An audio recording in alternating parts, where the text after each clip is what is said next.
and looking also at the possibilities that we don't see, and always asking, what is it that we're missing? And why do we need to ask that? Because circular economy, under different names, has been around for at least 50 years. But of course, as you know, we don't have any circular economies yet. We have millions of people and millions of initiatives aimed at sustainable development and solving global problems.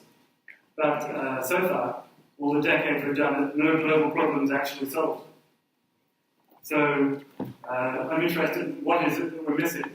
And you know, what does that have to do with the way that we think about problems? So the talk this evening is covering a couple of things, as you saw on the introduction. It's about circular economy, but not so much all the initiatives of the circular economy, because you can find out about them anywhere. UCL, for example, Brendan Croxford from UCL's Circular Economy Laboratory is here. So you have your own initiative, which is fantastic. And around Europe and worldwide, there are hundreds of these now. In Britain, you probably come across Ellen MacArthur Foundation. I'm doing a webinar for their Think Diff Festival on 6th of November, if you're looking for some more of this. Circular economy is a fantastic case study, not just of how we can create a systemic change when we haven't done it previously, but also how we can use the idea of systemic change to address global problems generally, and how we can do that in new ways. So we're looking at circular economy, how to make it happen when it hasn't before, how to do systemic change when it hasn't happened before, and my contribution to that, which I call planet levers. The street light effect is an important part of this, where we're looking at, you know, I'm out there looking for my keys late at night. I'm a bit worse for the wear, and but I'm not looking for my keys where I drop the keys. I'm looking for the keys where the light is. And that's a funny thing about us as people and as a society. We tend to not always go for the sensible solutions to problems. We go for the ones which seem the most obvious to us initially. And then when more people come along and help us look, they tend to often be looking in the same place as well.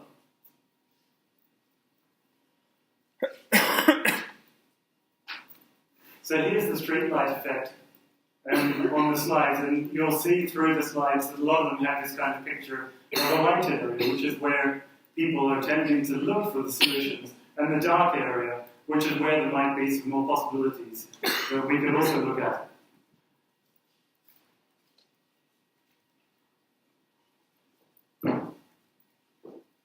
So here's the dark area, the blind spot, where there might be things that we're missing.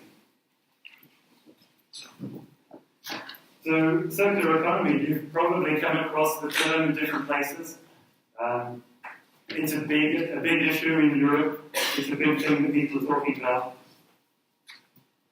And the usual way to talk about it is that it's you create a scenario of circular economy, of what it would be. We say it's a fantastic opportunity, and then we tell people to go off and get on with it, which is kind of the way that we address a lot of sustainability questions. But of course, circular economy with different names has been around for a long time. Kenneth Boulding talked and wrote about circular economy with his term. He called it the spaceship economy, compared it to the cowboy economy that we're currently running. We were running in the 60s, we're still running it now. And ever since then, we've had various kinds of reincarnations of the same idea: performance economy, industrial ecology, zero emissions, zero waste, cradle to cradle, and so on. But the thing that we haven't seen so far is any actual working circular economies. Instead, what we see is the opposite. Actually, we're trashing the planet faster every year, every decade. So what we're looking at tonight is how to change that. What's the point of circular economy? What is the whole idea of what it's trying to do? Why even have a term circular economy?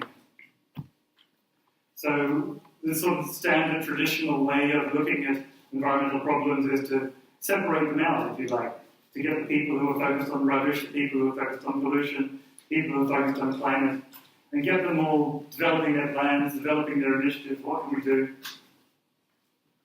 And I guess what circular economy is trying to do is to add to that, rather than just dealing with all of these problems separately and one at a time, to actually try and look at what we can do with all of the problems together. To look at solving them all in one go. And that means solving the linear economy problem.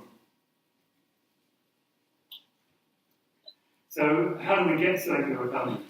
Here's the traditional standard way of looking at circular economy. What you quite often get is, this is the same method that pretty much we use for other sustainability issues, other global challenges. We find an area to focus on, which might be a particular type of resource. It might be a particular issue. Somebody might be interested in marine pollution, or it might be geographies or organizations. There's always a focus, and people will combine these focuses. We will often be looking to set targets, and then look for what we can do to create an improvement in the issues that we're focusing on. And what I often hear, I've heard for years, is there's no silver bullet. This is the way you've got to do it if you want to solve these problems. My interest in circular economy and in problem solving generally is to look at how the whole system works and how to change that, not just to focus on the past, not just to see gradual improvements.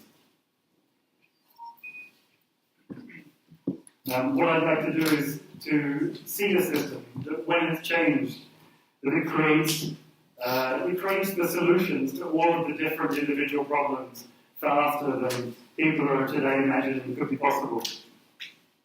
And then we can stop talking about targets, because actually the real life improvements will be happening faster than even the most ambitious targets could be aiming for. So I'm starting with the question of what is waste. The kind of standard legal and public sort of common understanding of waste and definitions tend to revolve around waste as something solid that people want to get rid of. It's wasteful or intended for disposal. And that unfortunately leads often to a kind of false solution. The most common false solution is incineration. If we've got a whole lot of materials and we want to get rid of them, we don't want them there anymore and they're in the way, one of the things we can do is burn them. But of course all you're doing there is creating a different kind of waste. So what I tend to think of as the usual definitions of waste is that they're pretty useless and largely irrelevant for the purpose of the circular economy. With circular economy, we're not just interested in getting rid of waste or looking at waste that nobody wants anymore. We're interested in what happens after that. We're interested in whether the waste ends up again as a new resource or whether it ends up accumulating as materials that are causing a problem in the land, air, or water ecosystems. And I call this ecological waste. So the standard idea of waste management has a focus on what do we do with all this waste after somebody no longer wants it? How do we get rid of it? And the European Commission had this fantastic tool for guiding the decisions on what to do with waste, how to manage it. That's called the waste hierarchy. Some of you will have come across this previously. And that's been around since 1975. So this is an old tool. And it has a very nice idea, which is that basically that the last thing that you should be doing with waste is sending it off for disposal to land, air, or water. That actually you should be doing all of the other things that are possible with waste as a priority. We can prevent it, we can reuse it, we can recycle. There's quite a large number of possibilities there. But of course, when we're dealing with waste after the point of disposal, what's ended up happening with all the waste management strategies that you see in Europe and around the world is that actually the waste hierarchy ends up being implemented in reverse. The money and the attention, the focus of effort goes on to what happens with the waste after disposal. And that's why, of course, you get these big investments in landfill, big investments in incinerators, and you don't get the investments in the waste prevention and reuse and all the things that we would want to see.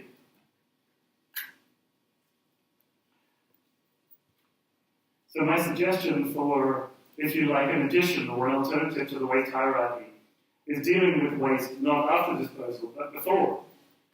This is called pre-cycling. This is not my term. This is a word that was coined first in about 1988 by Maureen O'Rourke for the city of Berkeley in California for a public education campaign on waste. And the term is used sporadically in different parts of the world to talk about what can we do before things become waste. But actually it's fantastic as a systemic concept for all of the possibilities, what we can do to create a circular economy. And so pre-cycling can be thought of as all the things that you can do in practice to make the vision of circular economy into a reality. So pretty much anything can be pre-cycled in one way or another. Whatever it is, whatever material that you want to deal with, you can find some form of pre-cycling. You can set it up to be designed differently. You can look at the features of the product. You can look at the infrastructure that would be needed. What are the systems around the product? What are the new business models? What are the new financing that could be needed? How do people need to use or buy or live differently in order to recycle something?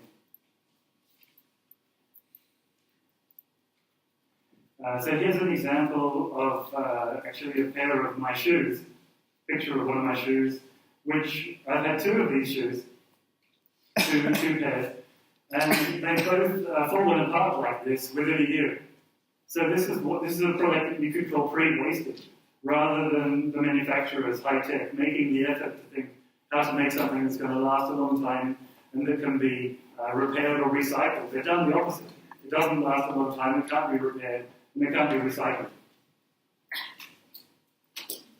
And this is an interesting feature for me of a lot of the kind of change that I would like to see in the world. That it's not an incremental change, it's not little bits and pieces of improvement, it's binary choices. The resources in this shoe, or in any part of the economy, can basically only end up in two directions. They either become a new resource, or they become a waste in ecosystems. The incentives to make sure that this happens, they're either in place and happening, or they're not. And so basically, even though we're today running an economy where you can see some reuse happening, you can see some recycling happening, actually, what we've got is not what we could call a part circular economy. I would call it a junk economy, a linear economy, with some just pieces of circularity. So the question is how to change that, how to get the kind of scale of change that's needed, all the possibilities for recycling applied to all of the resource flows, all the products in the whole economy, and how to get everybody on board with that, which is, of course, quite a big task. So the conventional way of thinking about that is to try and create a movement around the change, to draw people's attention to the fact that there are various kinds of problems to do with waste and pollution and climate. And to say that actually what we want to be seeing is more of this. We want to be seeing more circular economy. We want to encourage more products to be circular, more circular business models. And people will use the language of mainstreaming for this. Personally, I wouldn't call that mainstreaming. This is basically change as usual. The alternative method is to look at the power of markets rather than just the power of movements, which we've always relied on. What's the role of the economy in creating this change?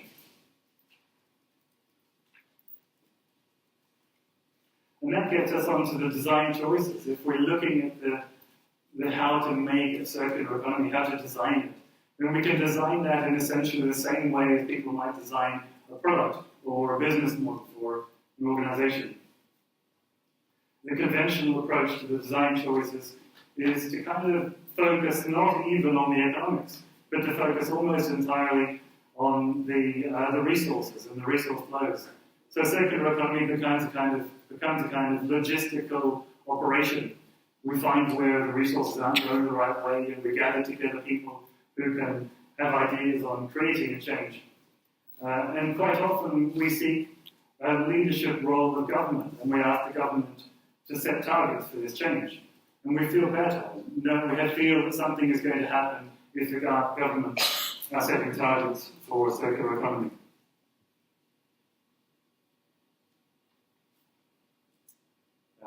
And when we talk about the economics, we're typically talking about ways of penalizing or limiting the impact of capitalism. So we're kind of taking the failures of capitalism for granted. The other approach, which is not really explored so far, is to design the economics, to take the second word in circular economy, the economy, and to make that the focus of the design effort. And for that, if we're talking about recycling, then we're talking about shifting the emphasis and the kind of focus of action earlier in the life cycle of design choices. So not looking at what to do with waste afterwards, but before. And that means a much bigger role for producers. So we'll be talking a lot more about producer responsibility, which is often left out of circular economy discussions. And how to create a producer responsibility effect that works across the whole economy, that works across different kinds of products, that potentially can take in climate change by looking at fuels and carbon as products as well. And to look at the failures of markets, of linear economy as a capitalism failure, which can be just corrected if we identify what failure is. So this next slide is about how to make that correction, how you create the circular economics to make circular economy actually happen on the speed and scale that's needed. So we're particularly interested in the financial incentives because they're not the only thing that people look at when there are decisions throughout the economy, but they're a big thing. And they affect not just the decisions like whether to buy something or what to buy, but they're affecting what to produce, what to manufacture, where the supplies come from, whether they're local resource loops or larger scale requiring more fossil fuel input. It affects investors' decisions on what to put their money into. It affects government decisions on what to subsidize and what to try and discourage. So we can look at linear economy as a failure of externalities. Basically, we've got an externality of a lot of different kinds of waste happening, and that's not priced into the financial incentives that are operating in today's markets. People pay for the disposal of waste, but as the materials enter the various ecosystems and get lost as permanently often as being resources in future, no one's paying for that. It's not in the product price. We pay for it in other ways, and we pay for it in the lost economic potential in the future. So the conventional approaches to externalities are kind of limited. For one thing, this is a topic that's been discussed in theory and in small amount of practice for probably 100 years, but it's never really been approached as a systemic exercise. How do we fix resource externalities across the whole economy? What you tend to get is a kind of a subsystem focus on, for example, carbon, and then people will say we've got to price the entire cost of the carbon ending up in the air rather than being kept as a resource. And of course, when people start looking at the full costs of the economy getting things wrong, you end up with a huge price tag. And then the politicians don't want to include that in prices. And then that stops things like taxes being implemented, it stops other possibilities of regulation and financial corrections. And taxes, which tend to be the main instrument for handling externalities, are kind of limited in themselves. We can go into that some more later if you like. So here are the next 4 lines, these 4 points. This is probably the simplest, shortest recipe that you might have ever seen for how to correct externalities or resource-related externalities across the whole economy for all product groups in all sectors. And there's a new idea here, because often what's missing is that we don't even have the concepts to describe the thing that we want to achieve. So the new idea is waste risk, which is the likelihood of a product ending up as a waste in ecosystems in future. And this is a relatively simple thing to calculate for any type of product. And this is something that pretty much any producer should know already, what their waste risk is. They should know what is happening with their products at the end of their useful lives. They should know where they're ending up and if it's causing a problem. But currently there's no incentive for producers to look into that or to do anything about it. They get a certain amount of pressure from campaigners or from a small amount from kind of green consumers. But there's no real financial incentive. So the idea here is to make producers responsible for the waste risk of products and create a mechanism for that, which is not about taxes, with the money being handled by governments, but an extension of the idea of insurance.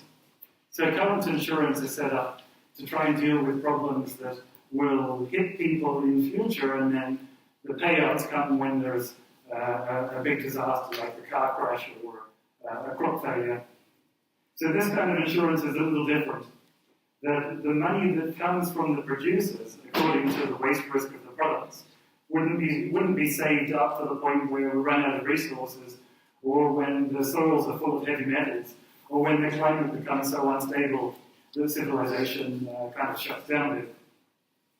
What you do is you spend the money immediately on preventing the problem. So you spend the money on all of the range of possibilities for cutting waste risk across the whole society. Basically, you spend the money on recycling.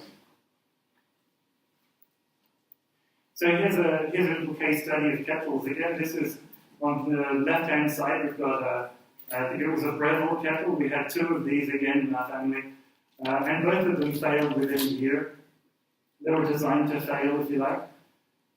They were not repairable, and I guess you could say that they were difficult to recycle. Then this is a good example of a product that would have a relatively high premium because it's got a high waste risk. If the company are selling more of these products because people are still coming back for them, then the premium will apply to each time the product is sold. So the company ends up spending more on the premiums unnecessarily. Kettle on the right, let's say that's an example of a low waste risk product because we've had that for a few years now and it hasn't failed. Let's say it's recyclable and repairable. They would have a low premium. That means that their selling price on the market could potentially be much lower because their business costs as producers are lower. And what that would mean if you set this up for for kettles or for any other product is that the market share will tend to go towards the low waste risk products. And the companies that are taking care of these issues, they're thinking and acting and investing in the changes that could be made, they'll be the ones that take over the market share. So here's a little flowchart. Here's the whole system as one image. The governments are regulating to say to the producers, look, this is what you've got to do. It's not optional anymore to think about what happens with your products at the end of their life. We're not going to make you collect them up yourself or tell you what to do with your products, but we will make you financially responsible for the waste risk of your products. And there's a premium that's then paid to insurers. The insurers don't invest it in property or whatever, like normal insurers. They actually spend the money straight away on the action throughout the whole society, on the activity to create the transition, if you like, from today's linear economy, linear society to the circular future that we're looking for. And I guess if you're looking at both possible approaches, there are advantages to both approaches. Kind of what I call the lending strategy for circular economy is quite easy to develop as a dialogue between different organizations and to build collaborations because everyone knows what we're talking about. The language is all commonly accepted. And people's expertise is valued. You can go and focus on whichever area where you have the interest and the abilities and get on with doing something. On the other hand, recycling premiums have the advantage that you just need the one tool. You need the one economic tool to create the change across the whole economy. When a particular country wants to implement or wants to keep the existing tools like taxes or a carbon market or whatever it is, then chances are those tools are reducing waste risk. So that means that they're entirely compatible with recycling premiums. You end up with a lower premium because of the other tool that's already operating. And that means that governments even have a choice on which tools they want to implement. And it's kind of nice for governments because rather than having to deal with a huge number of problems with a huge range of different regulatory and economic approaches, they can pretty much take care of all of the resource problems with just the one instrument and fit it in with their existing and future tools that they might also want to work with. The advantages for business, or whether it means that they have to think about things that they didn't previously have to think about. There's often advantages in that. There's decades of case studies of businesses that have profited by not creating waste and by being more efficient with their resources. And unlike most tools, it doesn't tell the businesses what exactly they should do. If you look at conventional producer responsibility, there's a requirement on the producers to pay for recycling. And this applies even to the producers of, say, waste electronics that are designed for reuse and remanufacture. They still pay for the recycling. And their products get sucked up in this kind of big shredding operation for machinery that actually is perfectly able to be reused if it's just looked after. So the businesses get a non-prescriptive solution. They can even choose not to do anything, just pay the premiums. And from the point of view of politicians in particular, there's the chance of a genuine decoupling. And decoupling is like externalities, one of these things that's been talked about for a long time. But it doesn't really happen. There isn't any kind of sufficient economy-wide decoupling because we're stuck with the linear economics. And so the circular economics changes the way that prices work in a way that enables the decoupling, enables GDP to go one way and the impacts to go the other.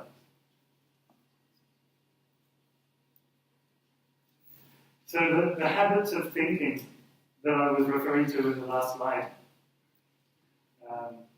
are also applicable to systemic change generally. So if we've done circular economics then, if we presented that as a possible systemic change, then we can start to think about what that would mean for broader systemic change.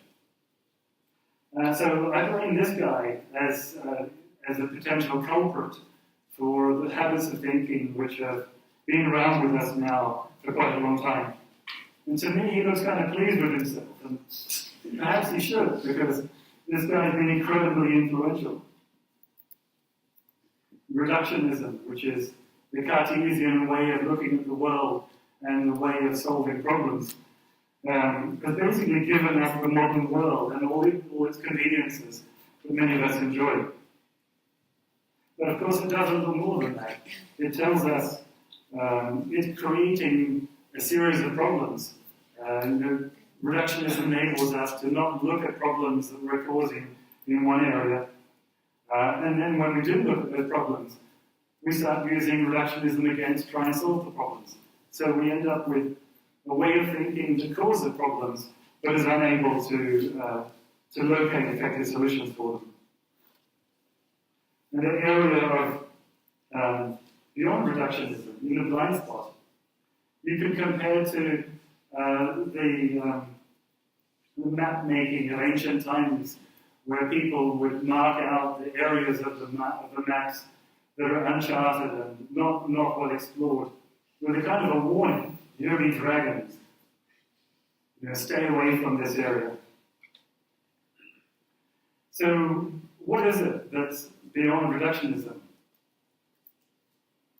This blind spot, this area of unexplored possibility, is the possibility of dealing with global complexity as a whole, of not using reductionism when we come to trying to solve global problems. And this has been a blind spot in I think, pretty much every global problem-solving effort that I've seen going back as far as these things have been active, to the 70s at least. And the blind spot is pretty deeply entrenched.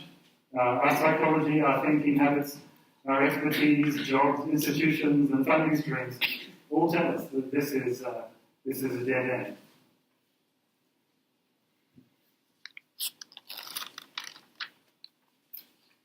And this way of seeing the world, this way of seeing complexity, It can be pictured as kind of a planet-sized jigsaw.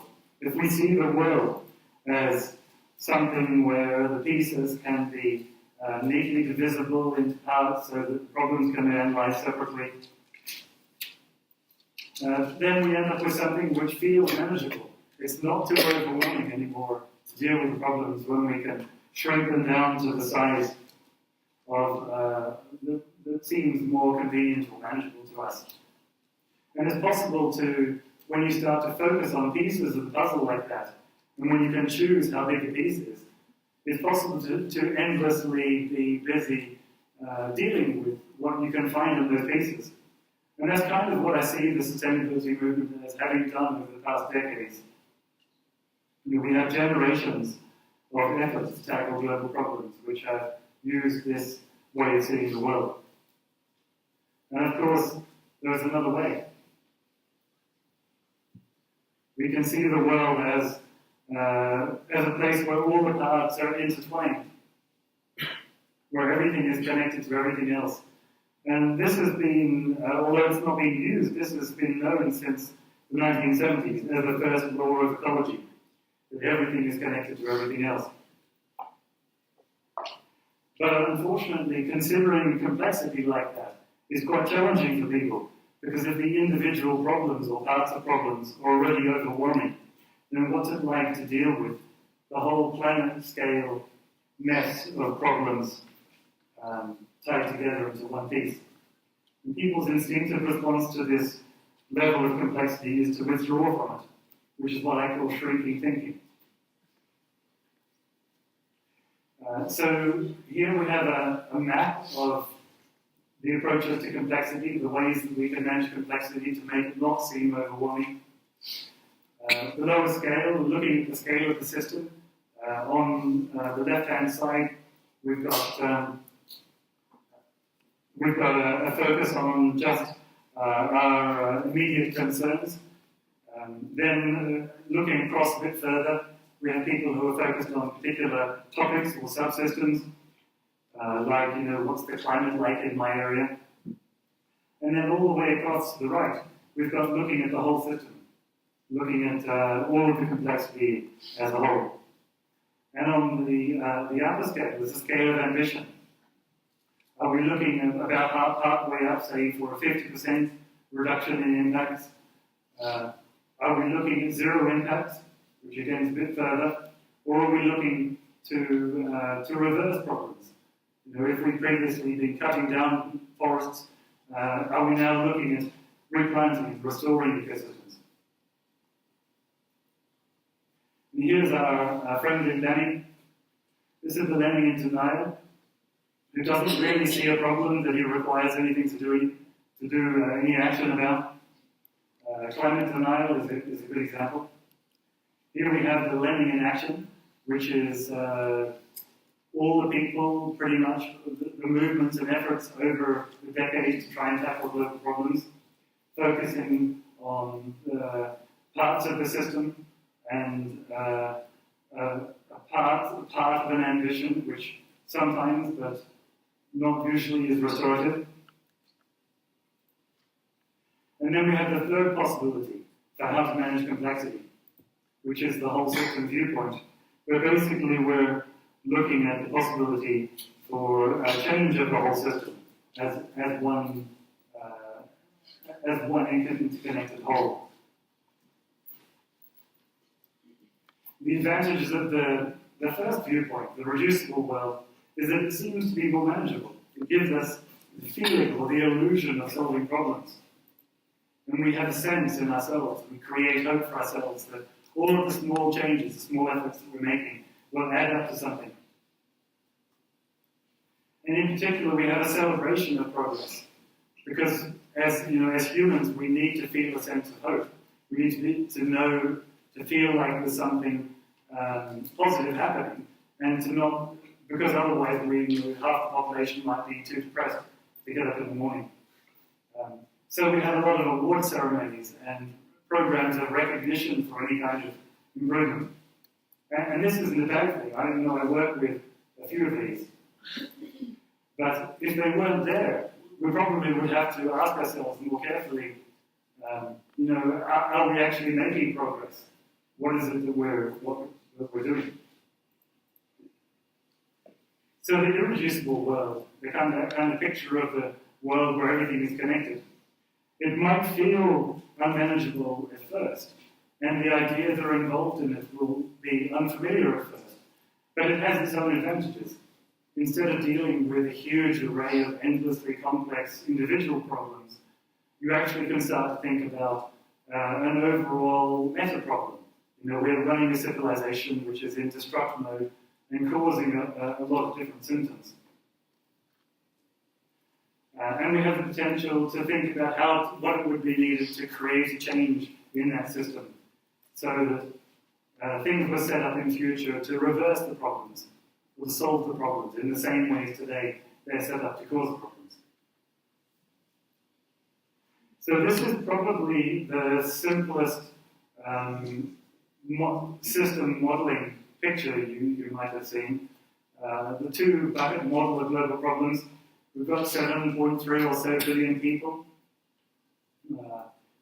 running around on the planet, living their lives. And we have all our capacities of things that we value in one bucket, the resources, all the things that we need to successfully live and operate as a civilization. And then we have another bucket, which are the things that have gone wrong, the problems which are not just created, but problems which are accumulating over time. And this kind of bucket, this stockpile of problems, is important to draw out because quite often when we look at the dynamics of global problems, it tends to be a focus on reducing the flow. If only we could reduce the flow of emissions, if only we could reduce the amount of waste that we're creating. But of course, it's a little more than that. We need to look after the bucket of resources, the bucket of all the good things, and preserve it at least to the extent that it doesn't collapse, the ecosystems don't collapse, that the financial system doesn't collapse. We have some collapsing failed states now around the world, the increasing number. We don't want more of it, we want to be able to turn that around. And so what we're looking at is not just the process of reducing problems, but what can we do to make sure that we're reversing them, get those buckets moving the right way. Another slide now on the nature of the problems that we're facing, which is what it is that makes the problem systemic. If you look at the climate problem, if you look at waste problems, we don't have campaigns where people go around and say, please will you buy and burn lots of fossil fuels? Please will you design your products in a ridiculous way so that they fall apart very quickly? We don't have marches in favour of more inequality and poverty. These things just happen automatically because of the way the system is set up. And that's what makes them systemic problems. And what is it that makes the problems wicked? What is it that stops us when we make these efforts, a huge number of efforts over decades? What is it that makes the problems intractable? What is it that stops them from actually being solved in the end? And that's the fact that the systems which are also self-organizing are also self-reinforcing. The vested interests, the dependence on the stock of buildings that we have which are horribly energy inefficient. Also the self-reinforcements of positive feedback between problems.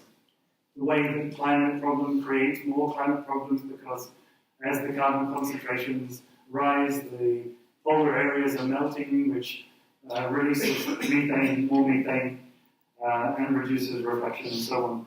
And there are hundreds or thousands of these self-reinforcing positive feedbacks.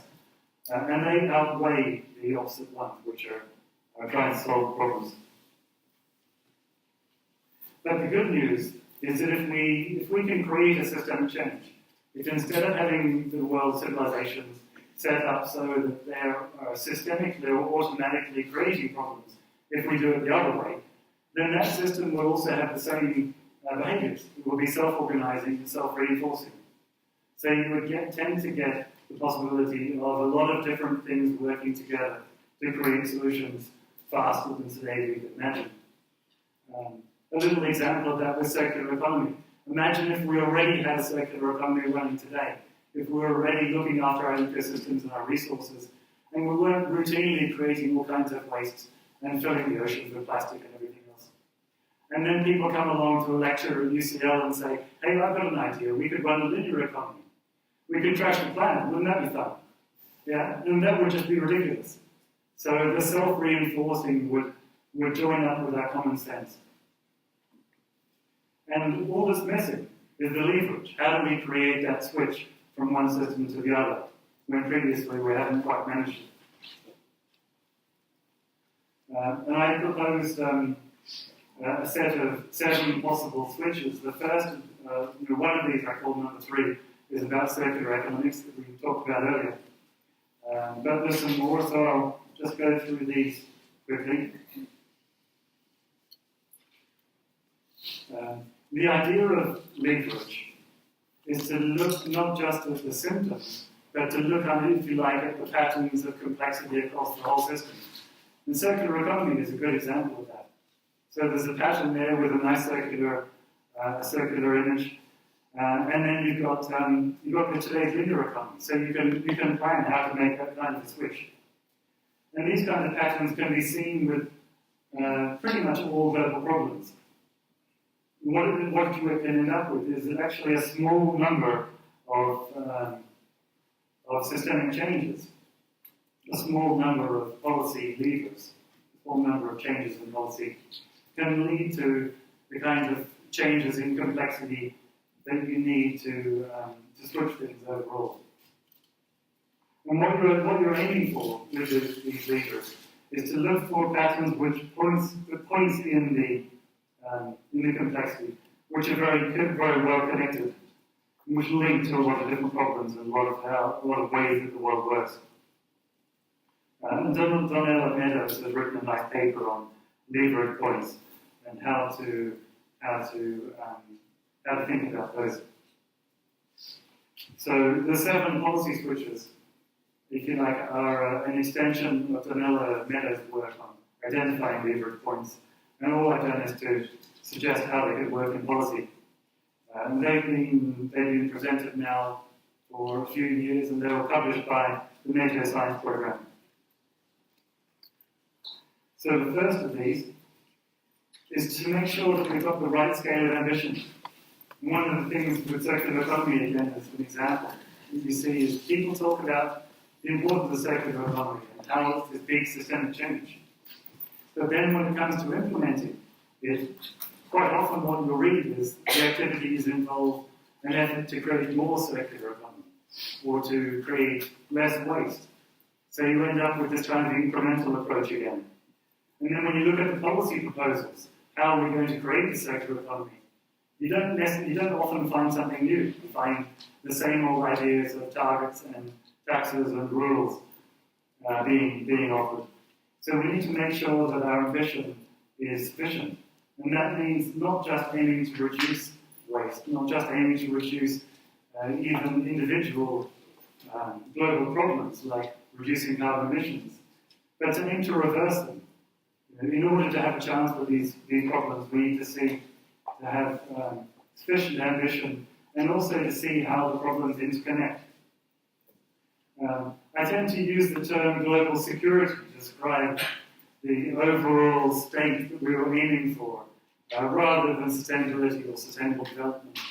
Partly because that language of sustainability has been kind of used up or corrupted by decades of sort of administrative and bureaucratic approaches, but also because quite often important parts of it get left out, like financial security, how to have a financial system, an economy that doesn't collapse, and how to have weapon spending at a level that enables people still to have money for other things. The second lever is about education, and this is the lever which gets into the heart of how we think. Are we using shrinking thinking? Are we using overly dependent on reductionism? And if you think back to where everybody's idea of reductionism, where these habits of shrinking thinking come from, they come from education. But of course, we haven't been to classes where we were told that this was the way we had to think. We weren't told to manage complexity in little pieces. This is actually just a kind of unintended side effect of the method of education, where the world of knowledge is cut up into a series of small pieces and fed into young minds for the purpose of being later brought up by testing. So Planet Lever 2 is to switch from learning what we're told, learning the next thing in the curriculum, to learning the things that we're curious about.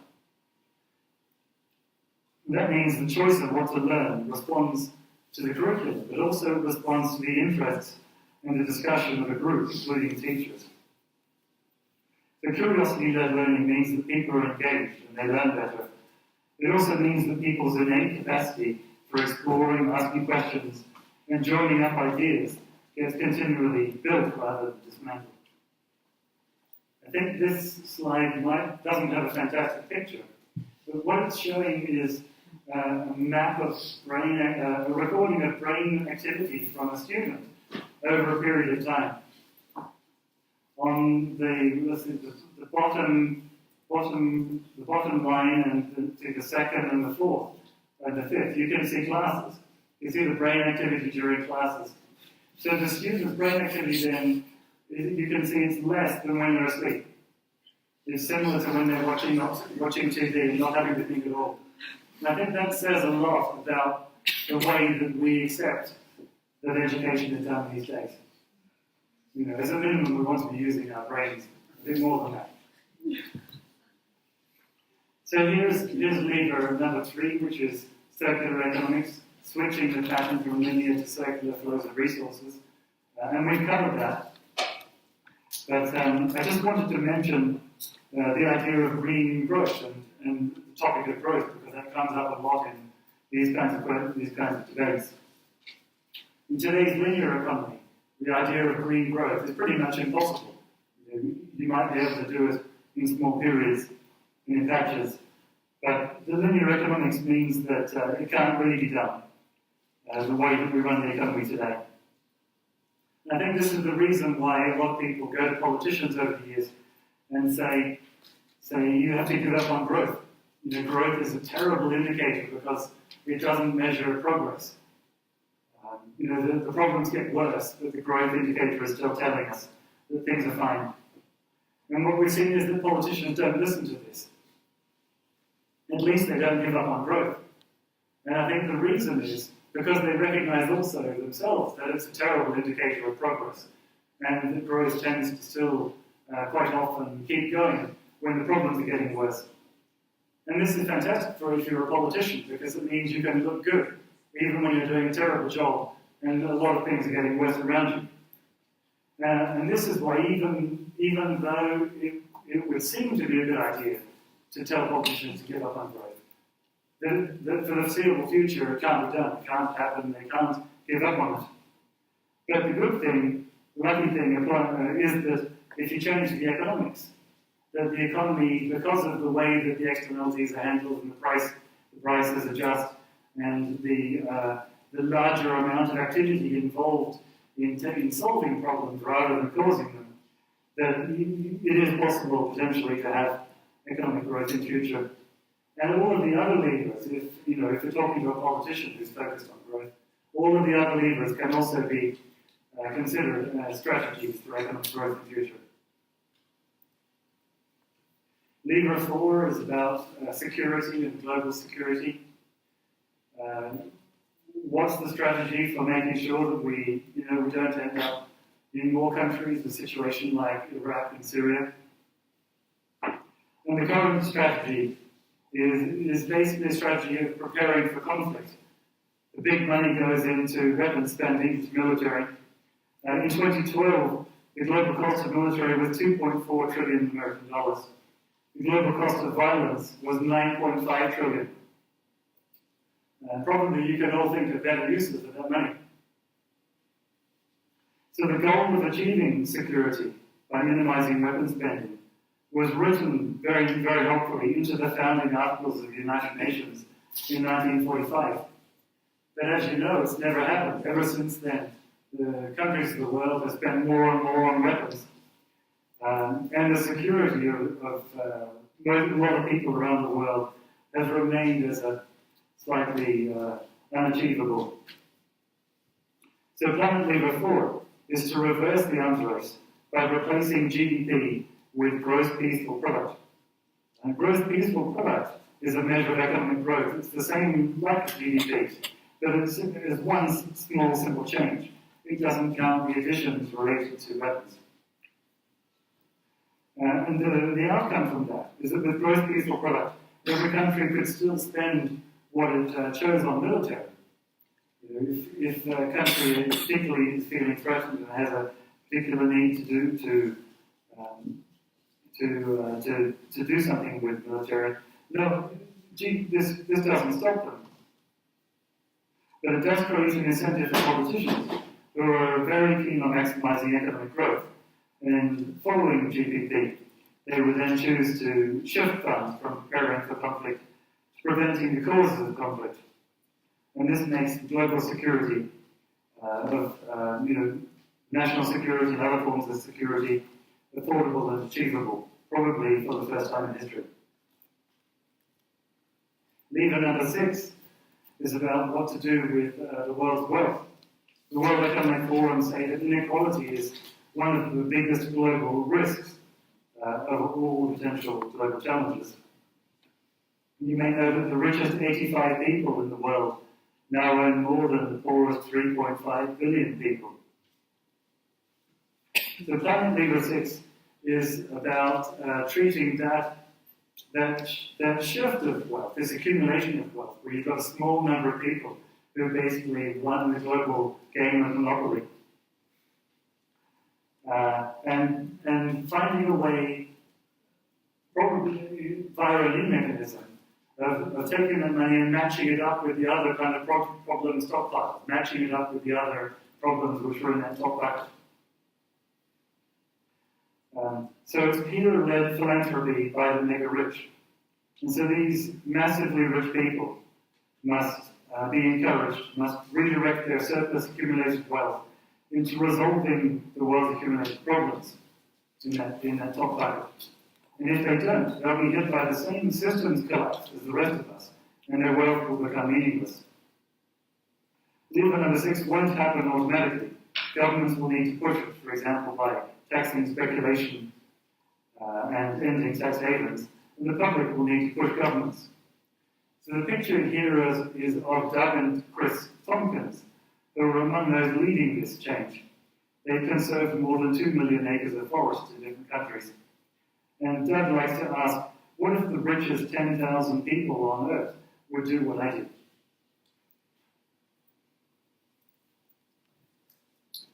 Lever number 5 is about natural capital and ecosystems. And as you know, despite all the conservation efforts around the world, people continue to degrade and devour the world's natural capital, like healthy forests, healthy soils, biodiversity. And the underlying cause is about belonging. It's our relationship with nature defined by ownership of fragments of the Earth's surface and expressed by this voice in the picture calling out around the world, it's mine, it belongs to us. We don't necessarily need to end the idea of ownership of the Earth's surface, but we must end the commodification of nature. We can bring to modern culture the ancient indigenous view that we belong to the Earth, not the other way around. So Planet Lever 5 is an international treaty to reinterpret all ownership of the Earth's surface as including a duty of guardianship. The owners would be expected to preserve and care for natural capital, and those who instead remove it, which is what we call ecocide, could no longer manage what they own. And those who care for natural capital would continue to benefit from the abundance, the growing abundance of nature. Lever number 7 is probably very close at heart for students who have paying tuition fees now when this wasn't needed in the past. This is about the cuts to local services. It's about a society that's running out of money and about the impact of austerity. And I think of the culture of austerity as a political choice. It comes from allowing almost all money to be supplied into the economy as debt to banks. And this is why all kinds of debts keep rising worldwide. So the final planet lever would end austerity and debt crises by changing the way that money is created. Planet lever 7 is to switch the right to create money from private banks to public-owned and public accountable bodies. Money would then be created by simply spending it into the real economy. The banks even would benefit from lever 7 by losing their reckless casino mindset. It comes with them being in charge of the money tree.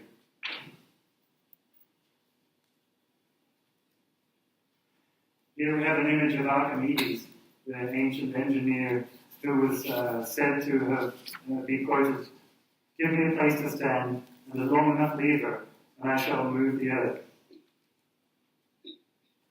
So here's the picture of the lever is updated. We have a place to stand, which is the whole system viewpoint that we talked about earlier. And we have 7 levers, potentially long enough to create the amount of change that's needed. They might not be the only possibility for creating large-scale change, but they're my suggestion for the smallest number of big enough interventions to give us a chance of creating the change from causing to reversing global problems.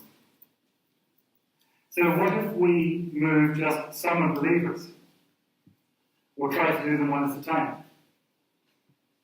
Many of the obstacles to change that we experience today would still be there. So some progress would be possible, but the levers that aren't moved would end up still getting in the way.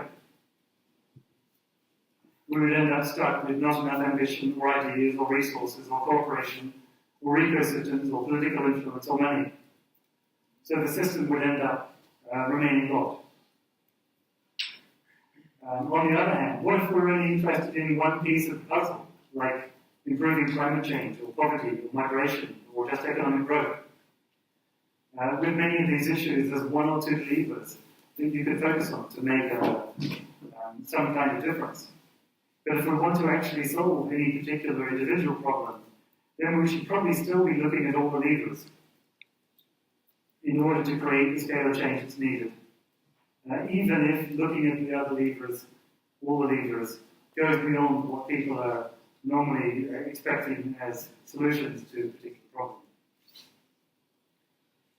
So here's an image of the planet levers as being switches that you could use to unlock. Today we have the situation, of course, where the levers are all set in the wrong position. So we're, as a civilization, set up to fail. The levers are all ready to use, they're all ready to shift when we're aware that they're there, when we choose to make a shift.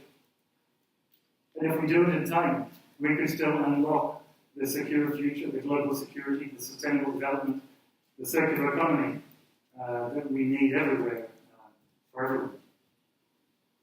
So thank you all very much. I'll leave you with a note of the 7 switches, and I'll be really happy to discuss them all with you, take any questions.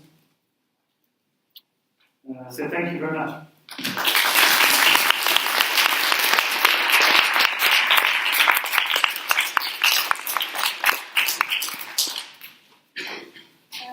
So does anyone have any questions? So please go. So just to clarify, your vision of circular economy does not prohibit economic growth, correct? My vision would yes, it would even do the opposite, it would enable it. Okay, so... It doesn't mean that economic growth will necessarily be the outcome, because there's a lot of other things that politicians can do, or a lot of other problems that can stop economic growth in future. But if the circular economy is in place, then you can say that you have the potential for economic growth. And that the economics will tend to work to encourage and allow growth rather than the current situation. You could say that linear economics is a way of destroying the potential for growth. You destroy the resources you need. You destroy a lot of other things as well. So, 2 questions related to that, I guess.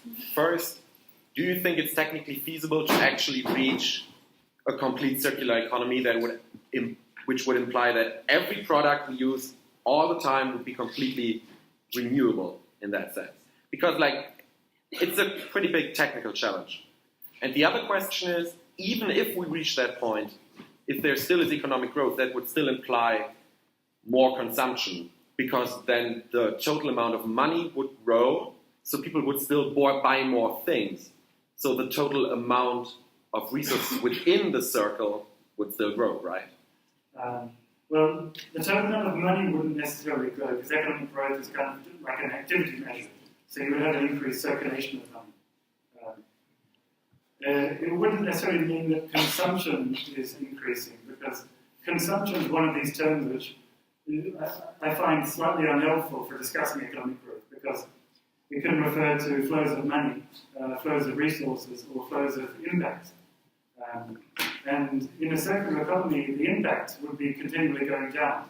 So there's no lower limit to how low you can reduce the impact, because you can just keep going into restorative activities.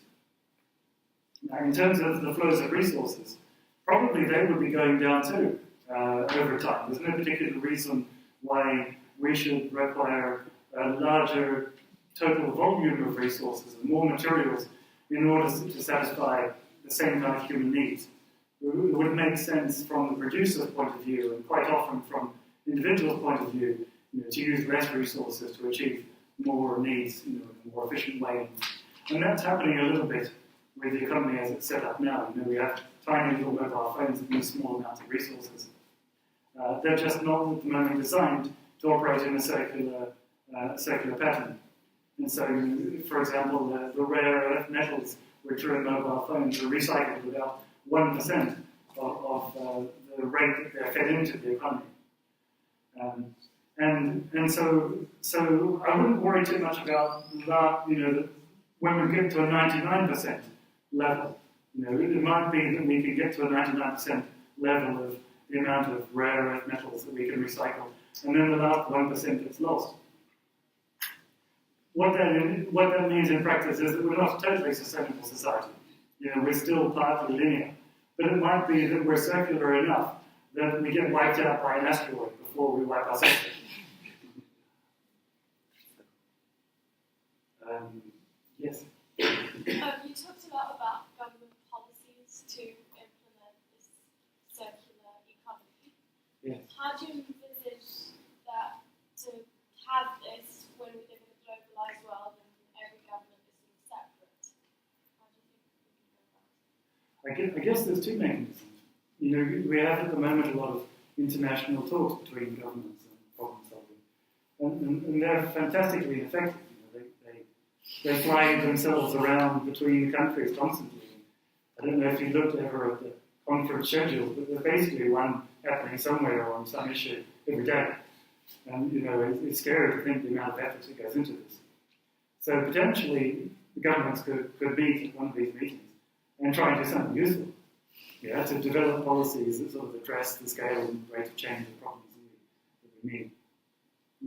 So that would be one mechanism. The other one is that if Europe probably, as you know, the European Commission, European Parliament, are talking a lot about circular economy now.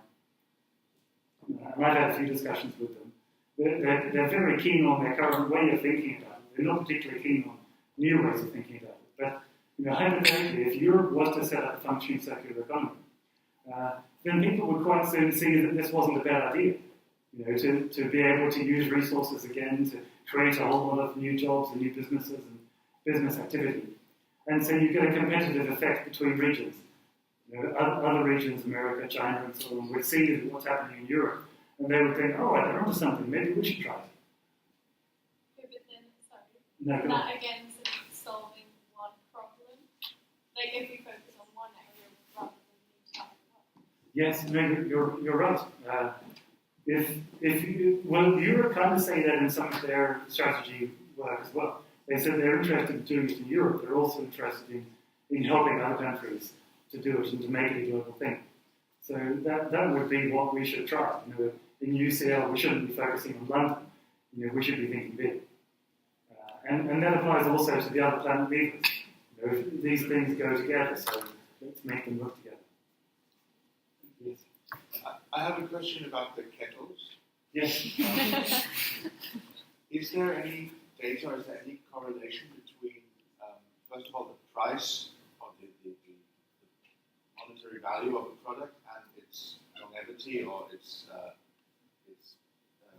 tendency to go to waste quickly? And then is there any link to income levels? So would people with lower income generally tend to purchase products that deteriorate faster than people with higher income?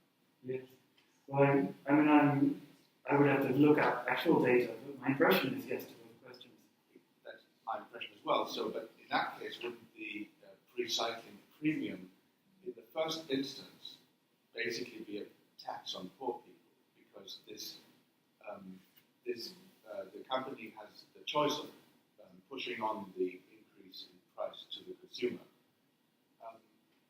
And I understand the concept that once we reach a point where a circular economy is achieved to an extent, that it works in itself. But to achieve that, won't we have to chip out a part of the lower income society? So those will be the people taking the hit.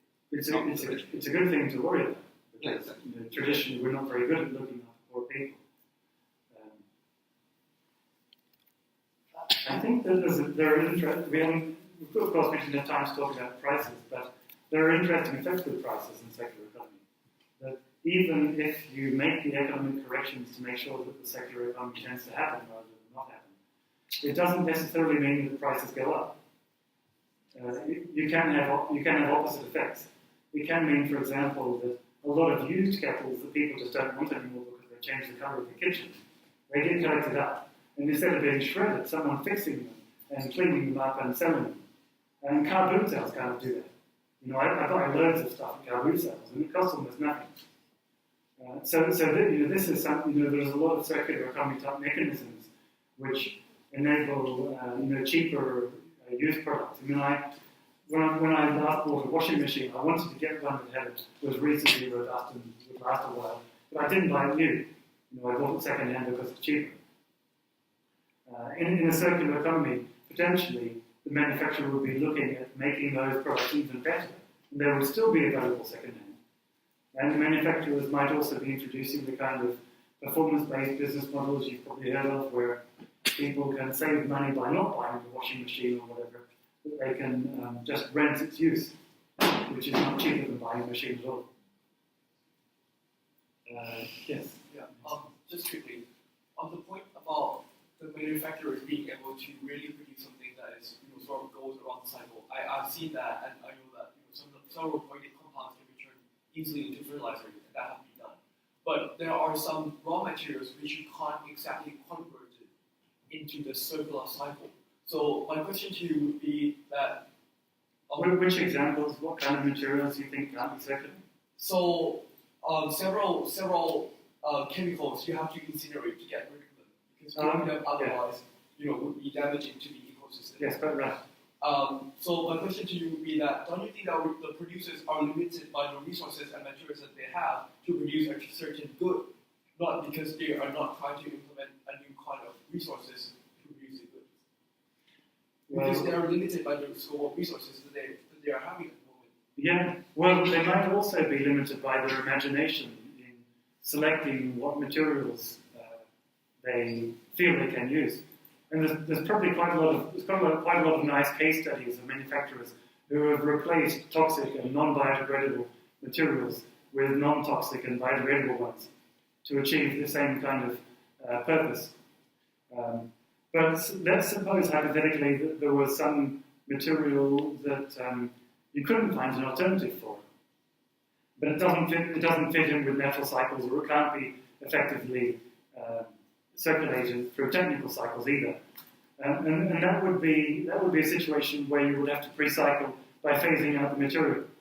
So if the producer felt that they couldn't use any other kind of material, then you could either have a regulation to phase it out, or you could use the pre-cycling insurance just by having a really high premium because it's such a high waste risk material.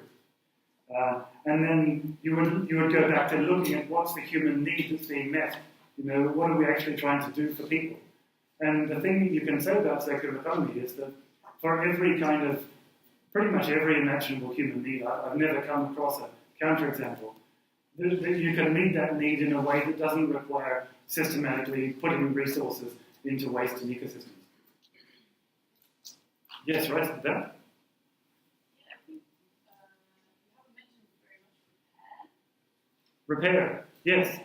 Because, like, it's only about 50 years since repair has been an essential part of our economy. And Since it hasn't, did you say? lifestyle hasn't been. Yes, yes. And in many countries it still is. So it's not like that unrealistic to think we can start repairing things. Yes, exactly. So they could be Yes. repaired. These are charity shop trousers that came without a button. I repaired the button before I came today. And, people can do such things. Yeah. It's just sort of black boxing of the items. So it's hearing about engineers. So there's a lack of engineers because children don't experiment with electronics anymore because they can't take apart radios. Oh, well, there's a sufficient reason for circular economy in itself. Any more questions? Were there more any over here that I missed? No?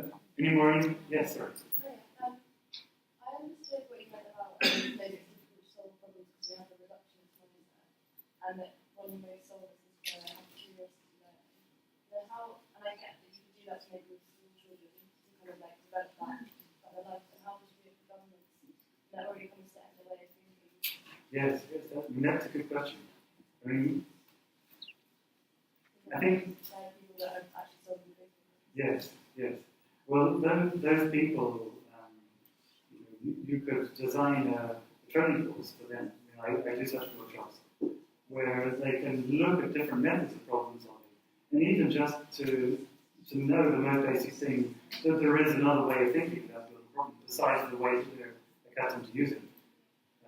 Even just to know that possibility exists, and perhaps sometimes it helps them to see it mapped, to see it on a picture, to visualize it, and to talk about examples in policy that they wouldn't think of by themselves.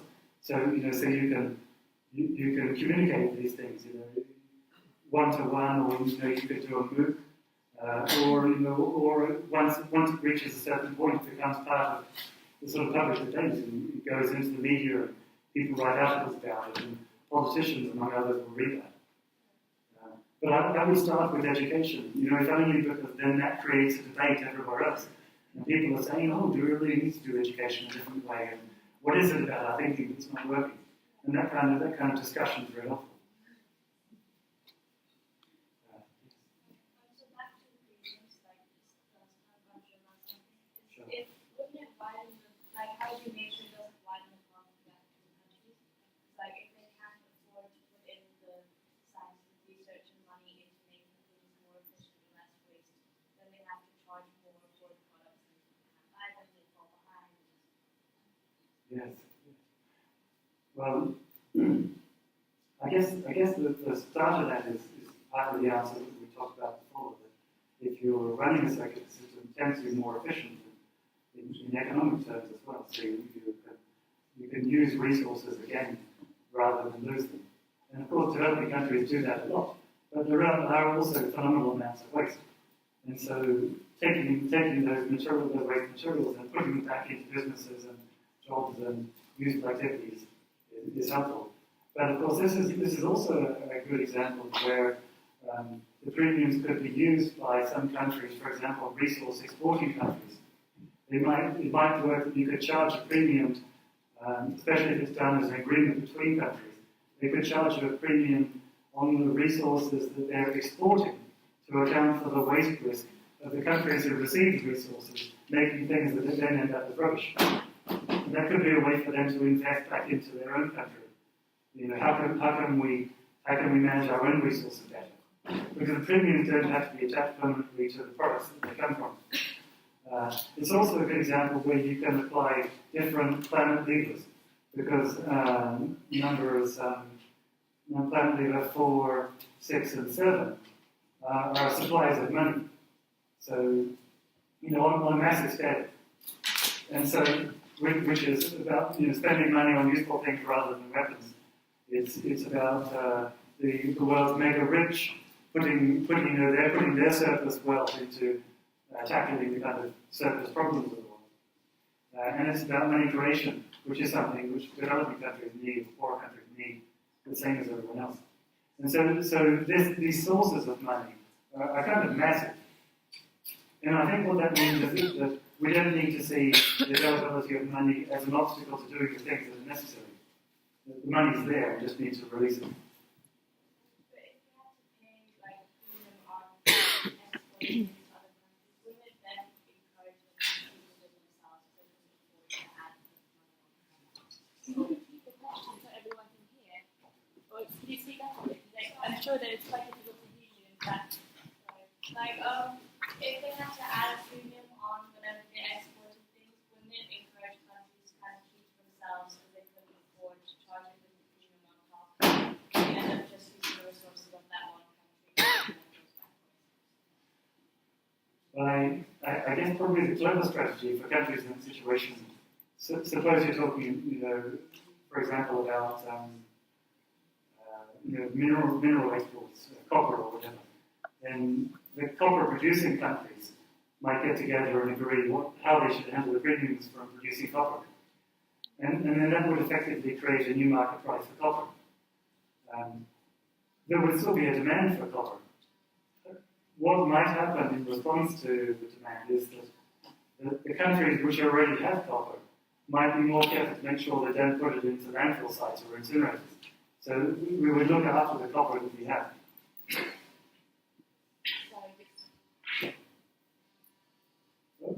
Oh, that's yours.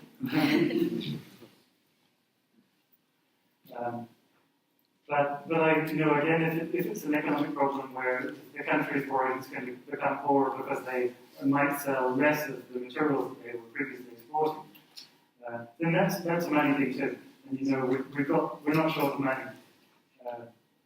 In the way the world works now, everyone's short of money, but it doesn't have to be like that. The planet levers are there to completely remove that as an issue. Okay, I think we have time for one more question, because then we have to, sort of start to leave the room at some point. Who hasn't asked one yet? Yeah. I'm here to ask about the insurance and definition for what waste. Who will be the owners of this, the managers of the insurance of waste for the company? You mentioned at the beginning of the presentation. So, do you mean where does the money go when the premiums are paid by producers? Who handles it? Is that what you mean? Yeah, because you mentioned about the insurance, and do we need to build new companies to manage that money? Or? I guess you could do it in different ways. Existing insurance companies might find that this is an interesting area of business for them, and the insurance sector, you probably know, is very aware of climate risks in particular, but also resource risks. So it would be a sensible, possible strategy for them to get into this. You might find NGOs, Friends of the Earth might set up an insurance division and handle this. Or you might find new organizations, small insurers, as well as the current big ones. But the key thing is that it's not that the government aren't handling the money, which means that you've got an accountability. You've got enough accountability. It means that the government aren't overseeing themselves, they're overseeing someone else and making sure the money goes where it should. Yes? This is like kind of why not this? We talked about like the trousers and the parent button, and there's a lot of projects already happening with open source movement, with meetup.com, for example, where people are self-organizing, and there's things like the Restart project, which a couple of electrical engineering grads got together and decided to get everybody in communities in a few hubs around London to help fix electronics and, like teaching and create a sense of community and also being part of the circular economy, essentially, repair-wise. And there's many things like this, like the bike project, which Yes. is the same. Yeah, I haven't talked about all the initiatives, but there are thousands of things like that. And so I think like bringing to the awareness of governments the existing projects such as these is just one part of the thing here, because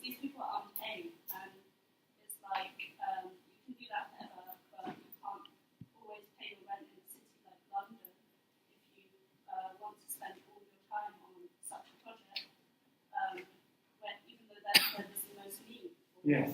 I mean, it's a really good example because that kind of project which is doing good work, but is basically underfunded, that would be, it's a perfect example of what you would, one of the things that you would spend recycling premiums on. Because the whole point is to spend it on activities that cut waste risk. And that kind of activity is hugely efficient financially as something to spend money on because you get a huge volume of improvement. A lot more circularity, a lot more waste produced with a very small amount of money because people are so enthusiastic to take part. So rather than just telling governments it's a nice idea if they would please encourage it, we can actually fund them. And if it's happening to a small extent in one city, we can make it happen to a big extent in 1,000 cities. So what do you think is the major obstacle to that process happening widespread right now? Well, I think people are brilliantly creative and industrious, and they will develop projects like this. And quite often, all that's missing is the money. But also, there's a kind of a worldview that we carry around. And a lot of people do not hear that, but if you go out onto the street, people just expect waste. They expect the climate to get worse. They expect to contribute to that problem and drive a big car. They expect things that they buy to fall apart. And if that changes, I think there'll be people who will suddenly think, oh, that's not right when they find a product that's falling apart or something that needs fixing. They'll start thinking, what can I do? How can I be involved? And what should we change? Irrespective of the money. So, to an extent, changing the economics is a way of changing the mindset. Okay, great. Thank you all very much for coming. Now, maybe if people that still have questions, just come forward maybe and talk to James. I'm sure that he's still willing to answer That's fine. a few for a while. Yes, thank you so much. It was an amazing meeting. Well, thank you very much.